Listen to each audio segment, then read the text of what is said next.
Bem-vindos ao grupo Espírito de Estudos Bezerra de Menezes. São 7h30. Vamos dar início à nossa reunião pública de hoje. Que a paz de Jesus esteja em nossos corações. Vamos procurar nos tranquilizarmos, nos harmonizarmos, esquecer um pouquinho os problemas do dia a dia. Procurar voltar nossos pensamentos somente para esse momento, para esse ambiente. Alguém vindo pela primeira vez na casa? Seja muito bem-vindo. Hoje teremos o nosso amigo Alan, que falará sobre a lei da justiça. Na nossa programação está com o tema livre, né? Mas o tema que ele falará será exatamente esse. E o preparo de hoje é do livro Fonte Viva, pelo Espírito Emmanuel. Antes de começar, só queria pedir por gentileza para que verifiquem os celulares, para ver se eles estão desligados no módulo avião, para que não haja nenhuma interferência durante a palestra. Então, o tema de hoje, o preparo de hoje é do livro Fonte Viva, pelo Espírito Emmanuel, por Francisco Campos Xavier. O justo remédio. Quanto, porém, a caridade fraternal, não necessitais que vos escreva, porque já vós mesmos estáis instruídos por Deus, que vos ameis uns aos outros. Paulo 1, Tessalonicenses, capítulo 4, versículo 9. Em sua missão de consolador, recebe o Espiritismo milhares de consultas partidas de almas ansiosas que imploram socorro e solução para diversos problemas. Aqui é um pai que não compreende e confia-se a sistemas cruéis de educação. Ali é um filho rebelde e ingrato que foge à beleza do entendimento. Acolá é um amigo fascinado pelas aparências do mundo, que abandona os compromissos com o ideal superior. Além, é um irmão que se nega ao concurso fraterno. Noutra parte, é o cônjuge que deserta do lar. Mais adiante, é o chefe de serviço insensível e contundente. Contudo, o remédio para a extinção desses velhos enigmas das relações humanas está indicado há séculos nos ensinamentos da Boa Nova. A caridade fraternal é a chave de todas as portas para a boa compreensão. O discípulo do Evangelho é alguém que foi admitido à presença do Divino Mestre para servir.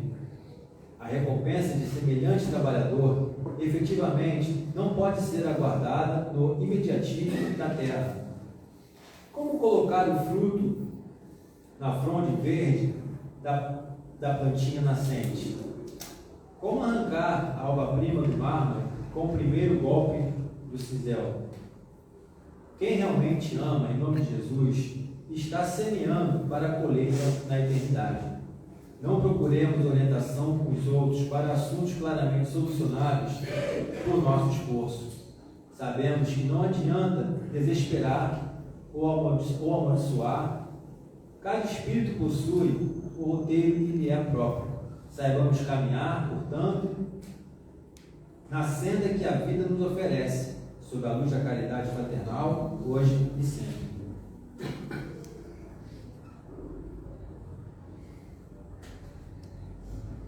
Então, irmãos, nesse momento, depois se prepara, vamos elevar os nossos pensamentos e agradecer a Jesus, nosso Mestre, agradecer a toda essa equipe espiritual de trabalhadores que preparou esse ambiente, agradecer por estarmos mais um dia aqui, reunidos, nessa reunião, sempre para aprendermos, refletirmos, para nos fazermos bem. Que o Alan possa ser amparado, intuído pela espiritualidade com o tema que ele preparou. Que Jesus nos abençoe hoje e sempre. Que assim seja, graças a Deus.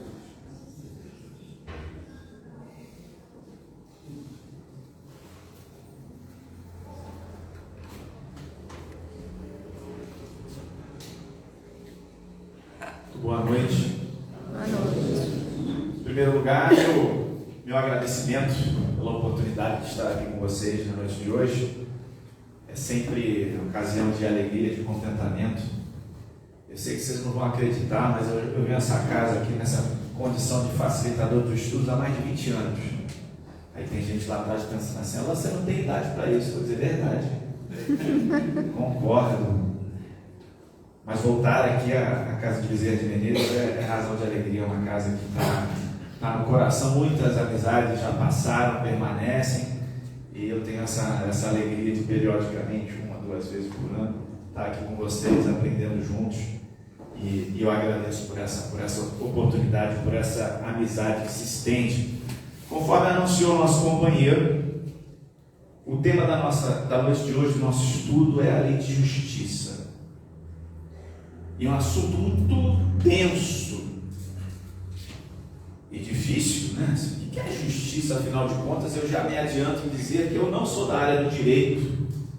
Imagino que numa plateia tão ampla e tão diversa tenhamos aqui alguns colegas que tenham passado por essas cadeiras. Eu já me adianto no pedido de desculpas, caso cometa alguma incorreção. Mas vamos falar da lei de justiça na perspectiva daquilo que nos diz a codificação espírita. Especificamente, tomamos por base, na bibliografia, o capítulo 11 do Evangelho segundo o Espiritismo, as questões 873 à questão 892.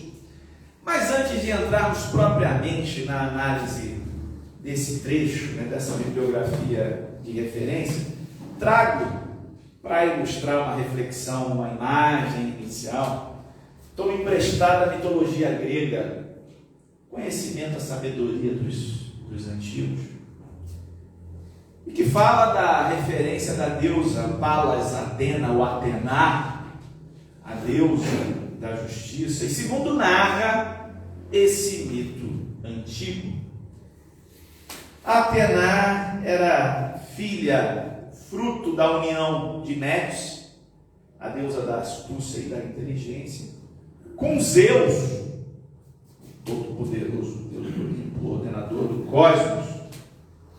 E eis que, após esta união e esta gestação já estar em andamento, o oráculo adverte Zeus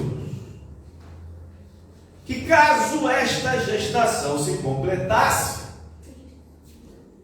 o fruto desta gestação, esta mulher, esta criança, esta menina, nasceria mais poderosa e mais sábia do que o seu genitor. Ao tomar conhecimento desse risco, dessa ameaça, Zeus não ficou nada contente. Machismo não é coisa dos nossos tempos. Como é que pode uma filha minha, mulher, nascer mais poderosa? De jeito nenhum. E a mitologia grega tem umas imagens assim um tanto quanto esdrúxulas, e a providência de Zeus diante da percepção desse perigo foi engolir Metis, a mãe que gestava esta criança. E narra o mito grego que, após ele deglutir Metis, esta gestação se fixou na sua cabeça. Esquisito, mas é isso mesmo. Mitologia. E com o passar dos meses, o todo-poderoso Deus do Olimpo começa a sentir fortes dores de cabeça, e que vão se avolumando, vão se agravando na medida que o tempo passa. Até que chega ao ponto, quando dizem que a gestação já estava quase madura, que ele já não suportava mais tantas dores de cabeça, que ele chama Hefesto, que era o ferreiro lá do Olimpo. e encomenda a ele, ó, traz aí uma ferramenta que você tiver, porque você vai ter que dar um jeito de arrancar isso que está crescendo aqui dentro, porque eu não aguento mais de tanta dor. Eis que Hefesto providencia um machado, mas não era um machado qualquer, um machado do Olimpo, deuses do Olimpo, um machado de ouro, reluzente, bonito. Ele vai lá e trata de afiar aquele machado. Afinal de contas, ele ia ter que fazer aí uma cirurgia ou algo do tipo, e ninguém mais, ninguém menos que a cabeça de Zeus. Então ele capricha. Quando o instrumento está pronto o suficientemente afiado, ele desfere um golpe certeiro na cabeça de Zeus e liberta Atena lá de dentro, que, conforme conclui a narrativa desse mito, já surge bela, reluzente, forte e pronta para a guerra, e resolve as dores de cabeça lá de Zeus.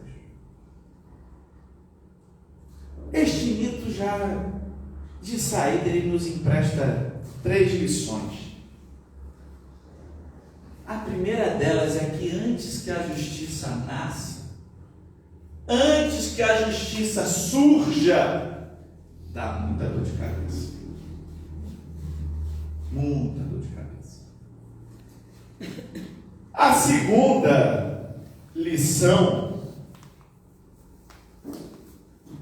é que a justiça muitas vezes, e quanto mais ela tarda, quando ela surge ou até que ela surja, a guerra, o embate, e esta é a postura de muitos de nós, já fazendo aí algum sentido de juízo de valor ou lição moral, até que se chegue à justiça, ou até no caminho da justiça, ou para que se faça a justiça, empreendemos verdadeiros esforços bélicos, sob a justificativa da busca da justiça, a gente faz a guerra. E a terceira lição, e essa talvez a mais curiosa de todas, é que a justiça se apresenta no arquétipo feminino. Não é à toa que dá tanta dor de cabeça para o homem. Brincadeiras à parte. O arquétipo feminino. E aí agora vai um elogio condescendente. Porque as mulheres são de fato muito mais sábias do que os homens. E para chegar na justiça demanda-se muita sabedoria. Porque a vida e os fenômenos da vida são, por natureza, na sua maioria, complexos. E o homem é por demais simples. Conhece aquela história? Sabedoria popular que diz o seguinte: para todo problema complexo surge sempre uma solução simples, e na mais das vezes errada. Tipicamente masculino. Os homens se juntam para resolver o problema. Você está ali, está tudo certo, a gente conversa meia hora ali, papapá, beleza, está tudo para mim, você está bem para mim, é ótimo. Parece que resolveu, mas no fundo não resolveu quase nada. E a busca da justiça demanda essa atitude sábia, profunda, reflexiva, investigativa, detalhista, típica do arquétipo feminino.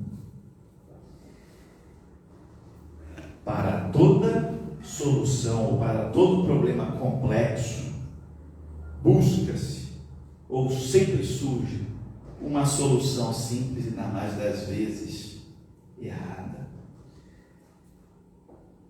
Da onde vem o sentimento de justiça? E agora sim, adentrando na referência aí daquilo que a obra espírita, de base do Livro dos Espíritos e a codificação de Kardec, junto aos espíritos superiores, nos sugerem para a noite de hoje. Da onde vem o sentimento de justiça? Pergunta Kardec. E os espíritos superiores lhe respondem, né, que esse sentimento ele vem de nós, desde as origens, lá desde quando a gente está lá no nosso processo evolutivo e alcançamos essa condição nominal, a condição do livre-arbítrio, a condição do desenvolvimento da inteligência, é quase como uma condição instintiva do ser espiritual, é aquela centelha, é tudo aquilo que herda, tudo aquilo que a gente traz, né, da referência divina lá no nosso íntimo, desde os primórdios, desde o princípio dos tempos. E esse sentido de justiça, ele já existe no ser espiritual, porém ele vai evoluindo com o passar do tempo. E é muito fácil a gente fazer uma rápida análise da história, das relações sociais e identificarmos essas referências sobre como é que a justiça evolui ao longo do tempo. Vamos retroagir lá para o tempo dos primórdios, dos primitivos. Como é que funcionava a justiça naquela época? Qual era a justiça dos primitivos? Era a lei do mais forte. Quem tinha um tacape maior, quem tinha o bíceps mais poderoso. E assim se resolvia. Eu penso de um jeito, você pensa do outro, taca na tua cabeça. Acabou. Resolveu. Não tem advogado, não tem sistema judiciário, não tem lei, não tem nada. Como é que a gente costuma se referir à lei da selva? Quem é o rei da selva? Leão, né? E por que o leão é o rei da selva? Porque ele tem os melhores argumentos? Por que o leão é o rei da selva? Não é pela beleza da juba, né? Mas é pelo tamanho das suas presas, dos seus dentes, da sua força. Simples assim. Simples assim. Essa observação do mundo natural nos empresta sentido também para os primórdios da busca, né, de resolução das diferenças dos tempos primordiais dos seres humanos. A lei da selva, a lei do mais forte. E assim se fez ao longo de muito tempo. Não vamos fazer um resgate tão extenso assim, porque conseguiríamos horas e horas dessa noite e o tempo não está à nossa disposição dessa forma. Mas vamos dar um grande salto histórico e vermos algumas situações muito próximas da gente, onde temos hoje a olhar para tudo aquilo que significava legalidade, para tudo aquilo que significava justiça, e que os homens, mulheres, enfim, para a sociedade humana do século XXI e 2023, é algo que nos parece um tanto quanto exótico ou absurdo, mas aqui, muito pouco tempo atrás, era o justo. Retrocedemos ao século XIX, até alguns momentos do século XX, podemos dizer, tomar referência, né, por exemplo, da escravidão negra no nosso país, 1888, se a minha memória não me trai, cerca de 130 e poucos anos atrás. Éramos um país onde a escravidão dos nossos irmãos e irmãs descendentes, enfim, de africanos ou trazidos da África foram violentamente, desumanamente, absurdamente escravizados no nosso país há 130 e poucos anos atrás. Isso é ontem. Isso é ontem. O dono, o senhor de escravo, tinha direito de uso, de comercializar vida e morte sobre a vida daqueles que eram considerados parte do seu patrimônio. E era legal. E era permitido. Tudo certo.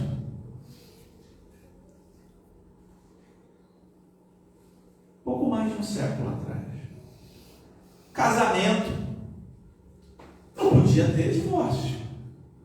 Não importa qual era a qualidade daquela relação. Se havia amor ou não havia amor, se existia violência ou não existia violência, opressão de toda ordem. Não era permitido separar. Hoje em dia, né, inimaginável, né, esse sentido de aprisionamento, né, não era uma gêmea, era algema mesmo, né, que mantinha junto, né, tinha que ficar, tinha que aturar, tinha que sofrer todo tipo de violência, mas tinha que ficar ali. Hoje em dia isso é inimaginável. inimaginável. E para pegar uma carona, não é exatamente a intenção, mas estamos falando das questões de gênero, vamos pegar mais uma. Acho que 2, 3 meses atrás foi votado no Congresso Nacional uma lei que passa a exigir a paridade salarial entre homens e mulheres. Porque ainda hoje, dentro do mesmo perfil de qualificação acadêmica, idade, experiência profissional, atribuições, qualificações das mais diversas, é possível se remunerar homens de uma forma e mulheres de outra. O que justifica isso se a gente está falando em tese, pelo menos em tese, em teoria, né, de 2 perfis de 2 pessoas capazes de oferecer o mesmo tipo de serviço, capazes de realizar o mesmo tipo de função, de entrega, de produtividade, etc. É esse preconceito histórico. Algo que se construiu ao longo do tempo. Mas até muito pouco tempo atrás, infelizmente essa lei foi aprovada, foi sancionada, né, onde se estabelece, né, como o sentido de paridade salarial entre homens e mulheres. Aí quando eu falava que escravidão foi ontem, né, se escravidão foi ontem há 130 anos, esse caso aqui é agora de manhã, né, um instantezinho atrás, tão próximo da gente, porque nos afasta a data atual de poucos meses desse sentido de resolução na busca da justiça.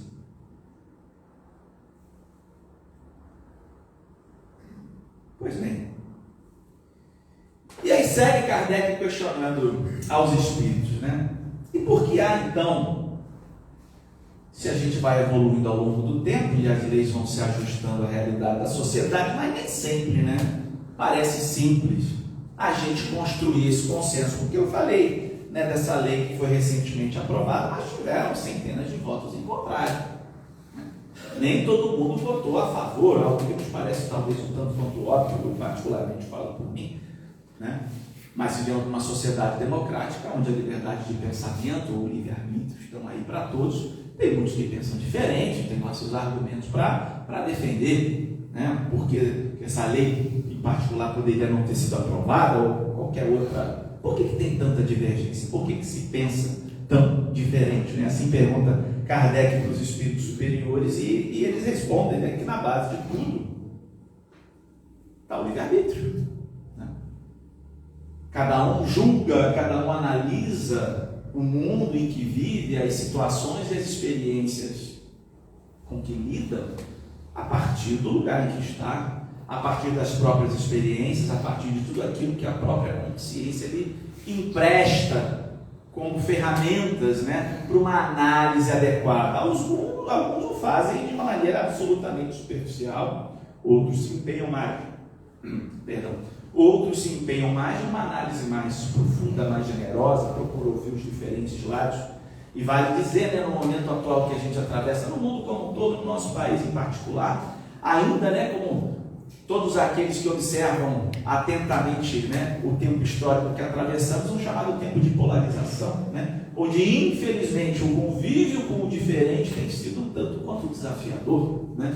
Quantas dissensões nos grupos de amigos, dentro das próprias famílias, enfim, que um pensa de um jeito, o outro pensa do outro, e as pessoas não conseguem mais sentar para conversar com um mínimo de alteridade, um mínimo de esforço, né, de democracia verdadeiramente, para entender que o outro tem direito de pensar diferente. E como é que a gente pode criar mecanismos do respeito da convivência, né, sem querer agredir o outro, sem querer eliminar o outro, sem querer atropelar a opinião do outro.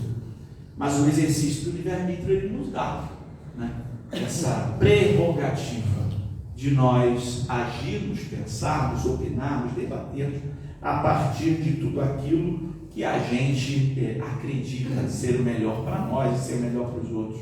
Então, a vida em sociedade, nos tempos atuais, numa sociedade dita livre, numa sociedade dita democrática, temos que estar preparados para lidar com essa diferença. E isso se dá, né, nos pequenos círculos, como falamos de uma casa, de uma família, de um pequeno condomínio, uma vila, uma casa espírita, uma grande empresa, enfim, como é que a opinião, o pensamento, o livre-arbítrio de cada um consegue contribuir para que o resultado do todo seja melhor, sem que ninguém seja desrespeitado, sem que ninguém seja violentado, né, para que o produto de vários, em tese, né, seja, de fato, melhor do que aquilo que se decide, aquilo que se constrói a partir do pensamento de cada um. E a gente consegue extrapolar essas grandes discussões, né? O que é o certo, o que é o justo, que grandes movimentos são esses, apenas para ilustrar. Estamos hoje também lidando com um conflito muito importante de graves consequências para o mundo, cujas consequências ainda não estão todas elas demonstradas, né? Que é o conflito, a guerra da Ucrânia, a invasão russa, né? Ao território ucraniano.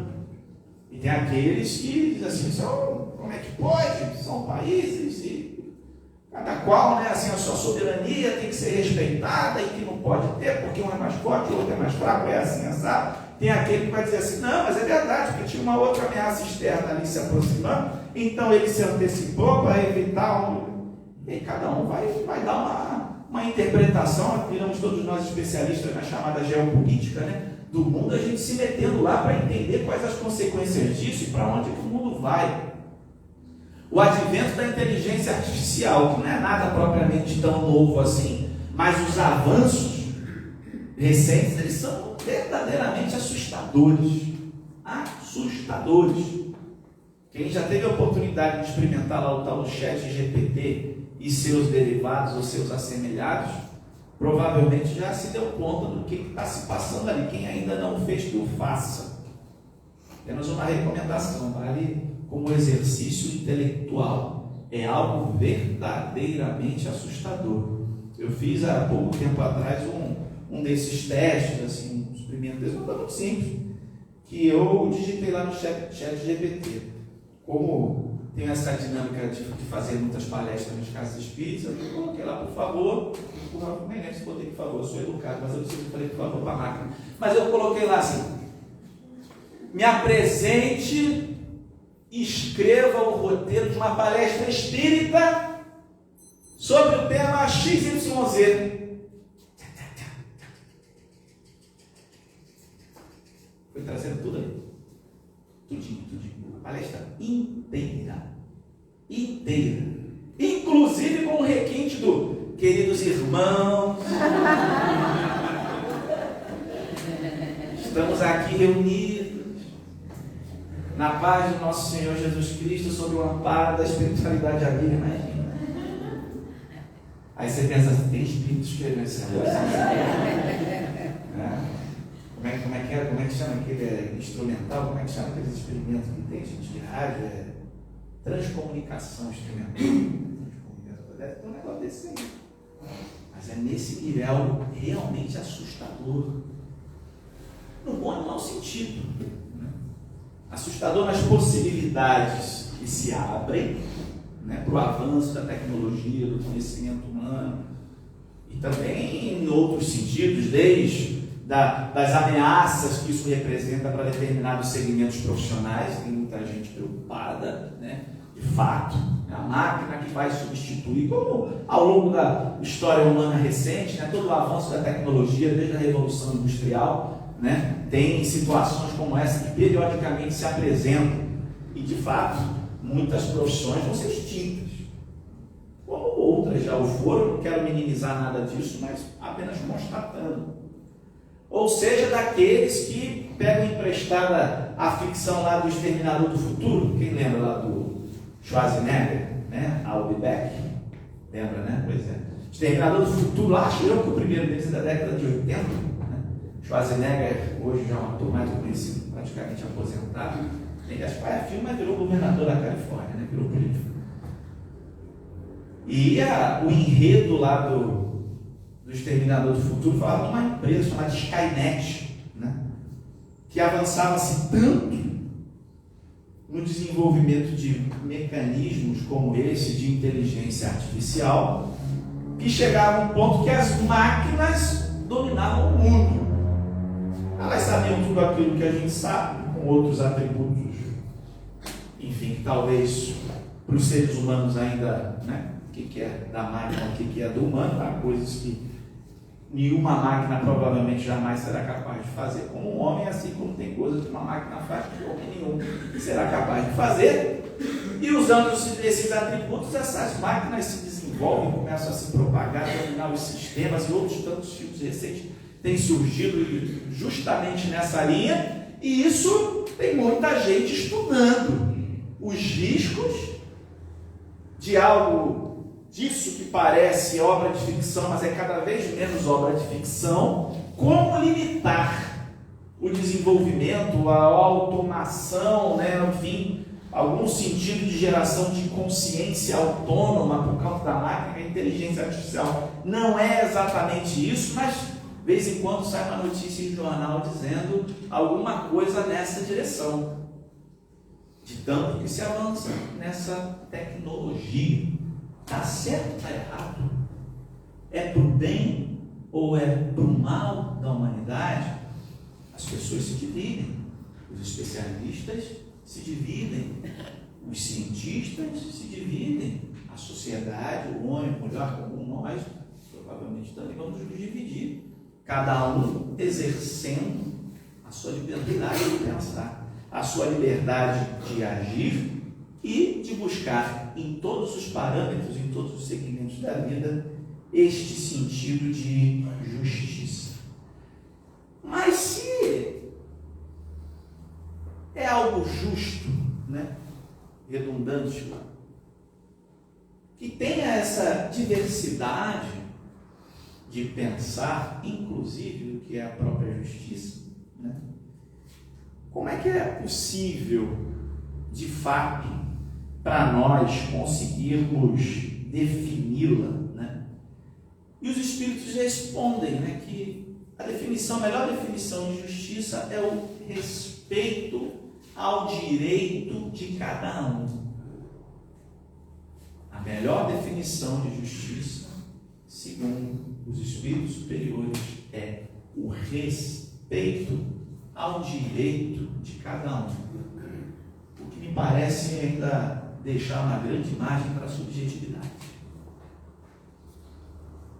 E quando a gente para pensar na justiça humana, isso fica muito claro, fica muito evidente. E as frases são as mais diversas, e aí quem é da área do direito conhece melhor do que nós. No Brasil, ainda tem isso, que a justiça num lugar não necessariamente do outro. Não funciona. Não, no Brasil quem tem advogado não é preso. No Brasil, por maior que seja o crime, se for rico, não vai preso. Dá sempre um jeito de protelar, tem sempre alguma medida judicial, etc. E quando a gente olha para o judiciário, e aí particularmente me solidarizo, as demandas são imensas. Imensas. Quem tem um contencioso na justiça deve saber disso muito bem, que a justiça tarda. Tem aquele complemento que diz que não falha, No nosso caso, ela tarda e falha muitas vezes. Tarda e falha muitas vezes. São muitos processos, o sistema judiciário, de maneira geral, alimentado em termos de recursos humanos, os processos se acumulam. Os juízes e todos os operadores, seja no Ministério Público, seja na Defensoria, seja os advogados de uma maneira geral, tem um monte de questões ali que atravessam um processo que fazem com que a sua conclusão, o veredito final, de fato, possa estar léguas e léguas de distante daquilo que seria a justiça de fato. Não atende nem quem acusa, não atende quem defende, está todo mundo descontente e a justiça está em algum lugar onde a gente não reconhece, onde a gente não encontra. No nosso cotidiano, a gente adora brincar de juiz. A gente adora brincar de juiz. Quer ver? Os programas de maior sucesso na televisão, seja da TV aberta, seja nos canais fechados, aqueles de streaming, os Netflix da vida, reality show. É ou não é verdade, gente? Pode procurar. As maiores audiências de reality show. O que é o show? É o show da realidade. É um Big Brother da vida, é a Fazenda da vida. É isso, reality show é isso. Bota um monte de gente lá dentro. E o que vive a audiência do programa? Intriga. Cheio de juiz do lado de cá da tela, que se diverte, depois do programa na rede social, no dia seguinte, num no espaço de trabalho, no WhatsApp e outros mecanismos. Você viu o que fulano fez? Não, mas cuidado, mas não podia. Não, está certo, mas aquele está errado. Estou torcendo para esse porque esse fez tal coisa. Estou torcendo contra aquele porque aquele... O que é isso? Se não é exercício, né, de fazer daquilo um grande tribunal, onde a gente fica ali, opinando, avaliando, julgando a conduta, o que um fez, o que o outro deixou de fazer. Seja num exercício trivial como esse, que a rigor não constrói, não agrega muita coisa para a gente, mas é um ícone, um símbolo, onde a gente detecta esse nosso impulso da busca da justiça. E aí a gente liga para lutar, né? Entra lá na internet, etc., para que aquele nosso veredito, para que o nosso julgamento possa prevalecer. Se a melhor definição de justiça é o respeito ao direito de cada um, pergunta Kardec, mas quem é que determina quais são esses direitos?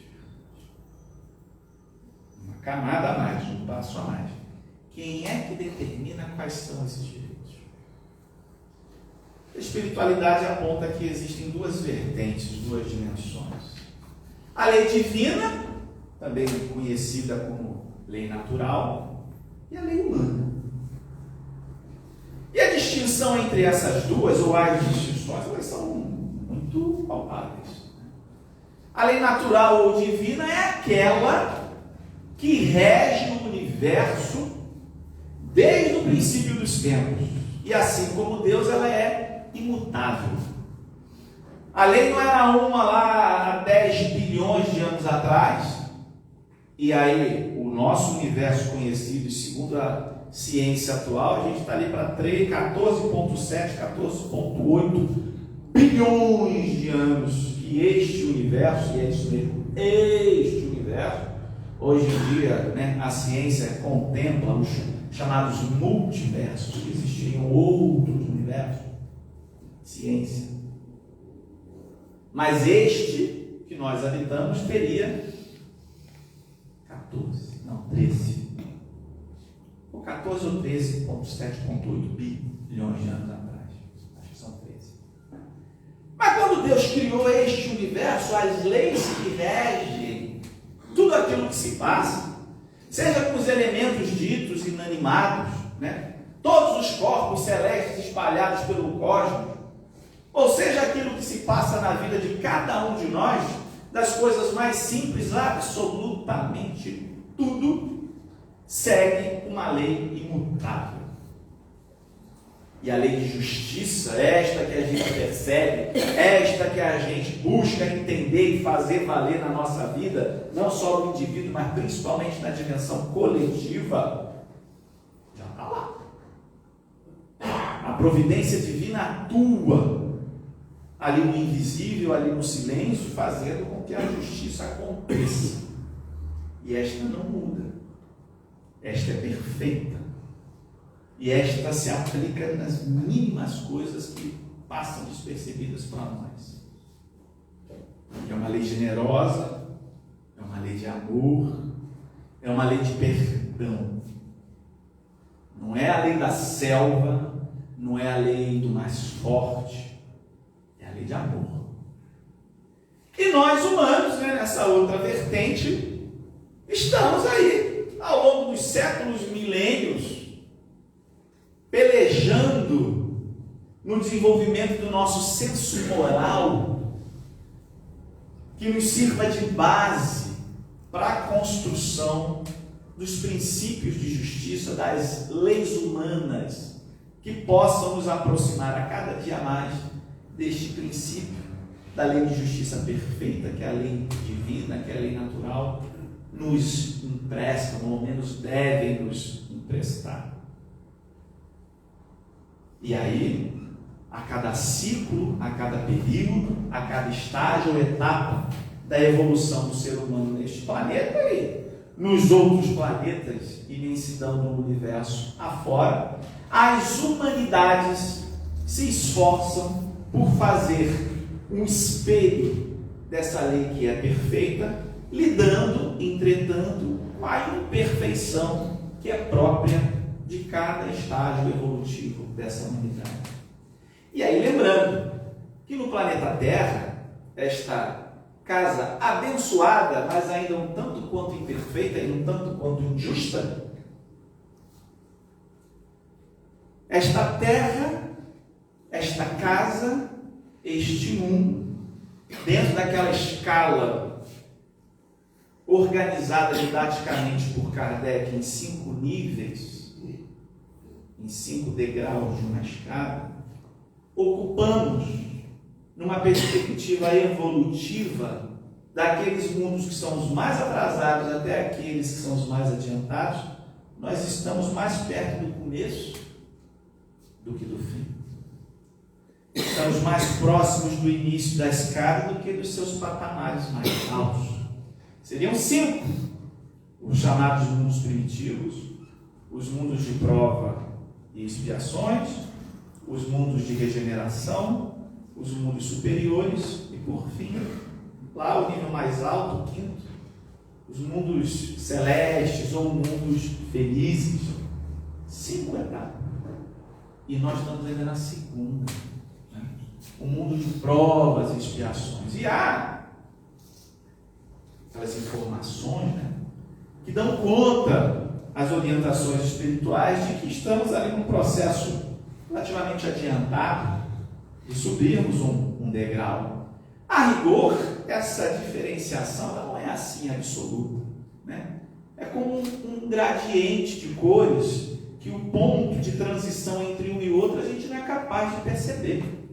É como o nascer do sol, o pôr do sol.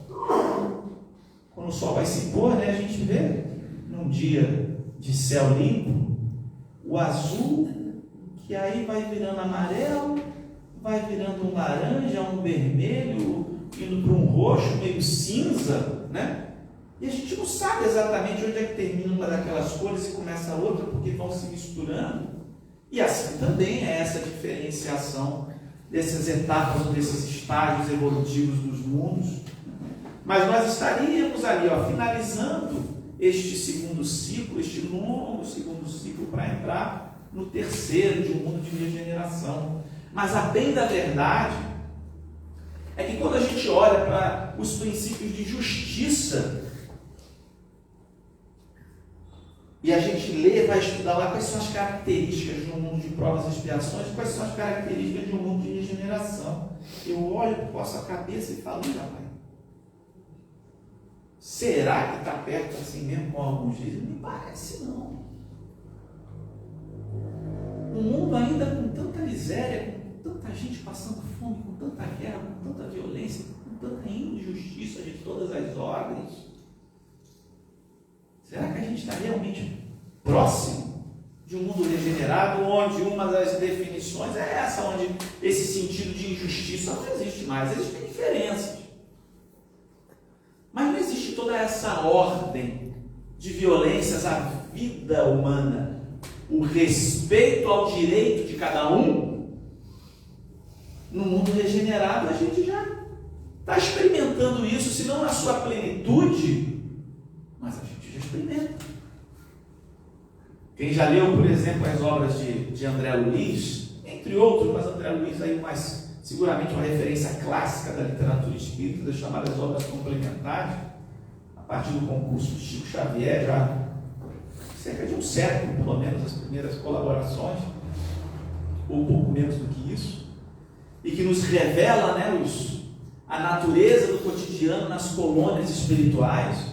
Nosso lar, como a primeira das obras, a gente tem ali uma referência de uma sociedade organizada, uma sociedade justa. E temos ainda seres em sofrimento que habitam aquela colônia, mas que para muitos de nós, a partir também de uma referência mitológica de um céu que a tradição cristã nos empresta aí ao longo dos séculos, nosso lar não está muito longe do que é o céu. Da mitologia, da referência cristã, católica, enfim, aquela imagem de céu onde as pessoas vivem, né? Com parâmetros de justiça, de respeito, de amor ao próximo, etc. Nosso lar, segura, é bom negócio, hein? Se passar alguém aí vendendo visto no passaporte para entrar em nosso lar, eu recomendo que todo mundo compra. Aceita, dá um jeito aí para ver como é que é esse negócio, porque vale a pena. Porque as alternativas para a maioria de nós, humanidade terrena pessoal, eu vou dizer para vocês que as alternativas que nos estão disponíveis, eu não recomendo. Embora, é porque diz que para os espíritas tem uma promoção. Vocês estão rindo? Vocês estão rindo? Para Deus não há privilégios. Somos todos iguais por um princípio de justiça. Todos iguais. Criados, simples e ignorantes, cada qual a seu tempo, o livre-arbítrio a cada um que lhe cabe, o que a própria consciência lhe demonstra. Mas ter a oportunidade na experiência terrena de tomar contato com as revelações espíritas, desculpa, papai do céu, mas é privilégio. Façamos bom uso, façamos muito bom uso de tudo aquilo que a doutrina espírita nos sugere e nos ensina.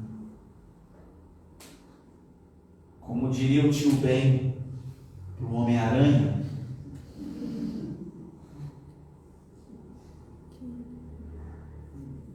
grandes responsabilidades, grandes poderes, grandes responsabilidades. Exatamente. Grandes poderes, grandes responsabilidades. Aquilo que a doutrina espírita nos empresta de conhecimento sobre a vida, sobre o mundo, sobre nós mesmos e sobre aquilo que nos espera além das portas do túmulo, é ouro, é diamante, é algo absolutamente precioso e, para o mundo que a gente vive, bastante raro. E uma matemática simples já nos indica por que isso é tão raro. E não faço, pessoal, de verdade, meus amigos, nenhum sentido de ufanismo, porque o espiritismo, não se trata disso. Conheço o espiritismo, o movimento espírita há muitos anos, e tem uma série de críticas a um monte de coisa que a gente faz. Mas a essência dos ensinamentos contidos na doutrina espírita são raros. Temos as referências da dimensão transcendental, espiritual da vida, eu diria que em todas as religiões, porque todas as religiões sugerem em si, esse sentido de sobrevivência, de transcendência, de um sentido para além daquilo que se passa na materialidade das nossas vidas. O que já é ótimo. Quem contempla, quem aprende, quem considera esse sentido de continuidade, reitero, de transcendência nas decisões do seu cotidiano, no seu fazer do dia a dia, mas com a profundidade, detalhamento, riqueza de informações que a doutrina espírita nos traz, particularmente, e aí eu me limito à minha própria ignorância, eu desconheço outra doutrina, outra tradição, outra religião, em qualquer parte do mundo, que ofereça tantas e tantas informações para nos ajudar a desenvolver este sentido, deste senso de justiça que valha para a nossa vida como indivíduos, que valha para o nosso papel na ação, na atuação no coletivo, e que nos permita construir grupos, organizações e sociedades inteiras um dia que, compartilhando destes mesmos princípios, consigam construir uma convivência mais harmônica, mais respeitosa ao direito de cada um e, portanto, mais justa. E o nosso grande desafio é justamente o desafio da convivência. Não adianta nada saber disso tudo, ou seria muito fácil saber disso tudo. Não é viver em isolamento. A gente precisa do outro para colocar o que a gente acha que sabe ou que sabe à prova de fato. Porque não basta saber. Podemos ser uma enciclopédia, mas se não age de acordo com o que sabe, não adianta nada. Desperdiça o tesouro que foi confiado a você. E nós, portanto, e encerrando a nossa conversa da noite, porque o tempo já se adianta, nós somos pedras brutas, com um brilho e uma beleza interior em potencial extraordinários, esperando o momento de se revelar, de se libertar e mostrar todos esses atributos belíssimos que nós trazemos. Só que, como pedras brutas que almejam ser diamantes, este é o material, o elemento mais duro e resistente que nós conhecemos na natureza. Ah, é o aço? Não. É o diamante. E para você lapidar um diamante, você precisa de outro diamante. Só um diamante, no atrito, no esmeril, nas mãos de um artista talentoso e amoroso, é que é capaz de revelar esse brilho e essa beleza. Então a gente precisa do outro. A gente precisa se atritar no convívio. A gente lapida ele lapida nós, e dói, e machuca, e faz um calor danado. Mas é o esforço necessário para essa beleza se revelar. Que a gente possa fazer bom uso daquilo que nós conhecemos, os grandes poderes que nos foram dados, e tenhamos consciência da grande responsabilidade que isso também nos dá. Que a gente esteja atento a essa necessidade da proximidade com o outro, e que se dói em nós, que sejamos de nossa parte generosos, para que talvez não doa tanto neles quanto está doendo na gente. E que a gente se empenhe no respeito ao direito de cada um desses que cruzam o nosso caminho, pois assim estaremos exercendo a justiça que nos cabe e estaremos contribuindo para revelar a beleza de todos, mas também fazer brilhar aquilo de bom e de belo que há em nós. Meus amigos e minhas amigas, obrigado pelo convite, obrigado pela paciência. Uma boa noite, que Jesus abençoe a todos.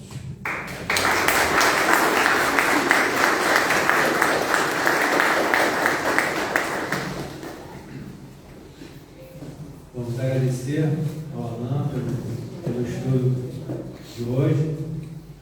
E agora vamos passar para o momento do passe.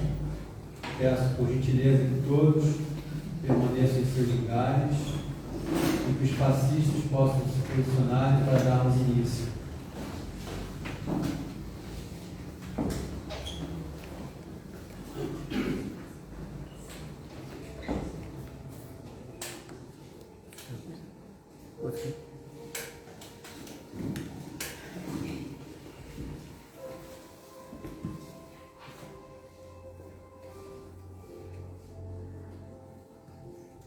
Pensando em Jesus,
Graças a Deus.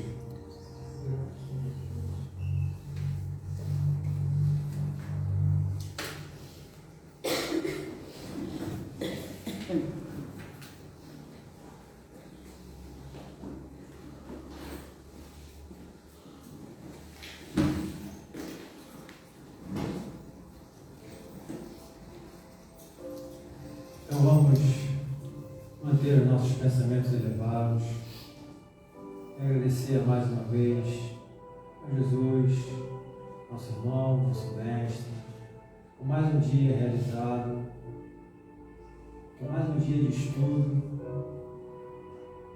que possamos sempre refletir esses ensinamentos, essas palavras, para a nossa melhora, para o nosso progresso, para a nossa evolução. Vamos também vibrar positivamente para aqueles nomes que foram colocados nas caixas de prece, que todos possam se beneficiarem com essas energias, com esse amor emanado pelos nossos pensamentos, pelas nossas orações, e que possamos voltar para os nossos lares melhores do que chegamos, levando essas energias para aqueles que não puderam estar aqui conosco. E vamos seguir adiante no nosso dia a dia, acreditando sempre no amanhã melhor, com a esperança, com a fé, com a coragem, com a força, com a alegria, os pensamentos abertos e corações abertos a sempre para boas influências, boas energias. Que Deus nos abençoe hoje e sempre, que assim seja, graças a Deus.